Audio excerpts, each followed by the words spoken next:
अरे छोटू को किसने धक्का दे दिया? छोटू छोटू छोटू तो हादसे में चला गया। अब प्रॉपर्टी का होगा एक हिस्सा। ये तो बढ़िया है मेरी जान। ओए, वीडियो बना रहा है क्या भाई विनोद?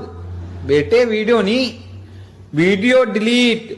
वीडियो डिलीट चाहिए 15 नवंबर तक, वरना एक और हादसा होगा। समझदार को इशारा ही काफी है, तो समझ जा विनोद।